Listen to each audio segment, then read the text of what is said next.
Okay, YouTube, in this video we're going to talk about how to solve equations having rational expressions, but in a particular case where we don't have just a fraction equals a fraction, plus some constant, or, we could say plus another expression and x off on the side, but if you have just a fraction equals a fraction and that is it, basically we're going to kind of come back to the fact that in math we say two equal ratios are called proportions and that they're proportional with one another. As a matter of fact, proportion just means they kind of compare in the same way, and if this is the case, then we could say one thing that's very true about proportions. We say if A over B is equal to C over D, then AC equals BD, and in this case A over B equals C over D. This should say AD equals BC, because what I want to kind of get across is that their cross products must be equal if they're proportional. This balance is so inherent in their relationship that 2 times 6 would be the 3 times 4 here every time.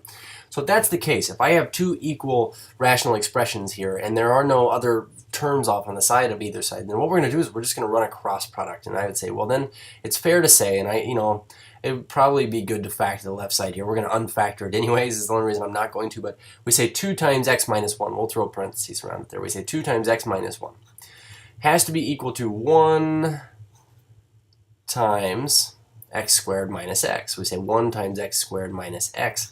And so basically we get this, we get 2x minus 2 is equal to x squared minus x. And if I'm going to solve this for x, I notice that I have x is the second power and x is the first power. I'm probably going to have to solve this by factoring that. I mean, we could set it equal to 0, use a quadratic formula, but I think it's kind of a last resort. So what I'll do is I'll move everything over to the side containing this x squared here.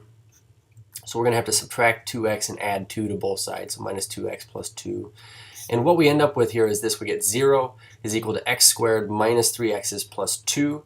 And I'm going to ask, can I factor this? This is a trinomial where our a value is 1 here. So we say, well, trinomial a is 1. Let's try to identify two factors of positive 2 that add up to be a negative 3. So what multiplies out to be a positive 2 but adds up to be a negative 3? What two factors? And we would get negative 2 and negative 1. And these both equal 0. So essentially what I'm going to do is I'm going to say, well, if this times this, now it's factored, equals 0, well then either x minus 2 equals 0 or x minus 1 equals 0. So we say and, or. So we say x equals 2, you guys, or x equals 1. And I just want to check both of these out here in the original equation. So what we end up with here is this. I'm going to kind of take all this stuff out here. We say input minus input, input squared minus input, and we say this is 1 over x minus 1 here. What I want to do is check both these solutions. So if we plug in, say, 2 here, and I get 2 here, we would get 2 over 4 minus 2, which is 2 over, let's see, 4 minus 2 is 2, so we get 1 on the left. On the right here, we get 1 over 1, so I get 1. So 1 equals 1, and so we would say that, yes, this is indeed a solution when we use 2. And when we plug in, say, a positive 1, what I get a solution. So in either instance, this is kind of an interesting case. We would say that really 1 squared minus 1 is 1 minus 1. We get 2 over 0, which is really undefined. And also this over here, we get 1 over 0, which is also undefined. So essentially what we could say is that this has only one solution. It's the x equals 2. And this right here is what we would call an extraneous solution. Extraneous. It's extra. So we would not include that in the solution set. But that's how you can use proportions. If two rational expressions are already equal, just run a cross product on them, set them equal to each other, and just make sure that you check your solutions when you're done.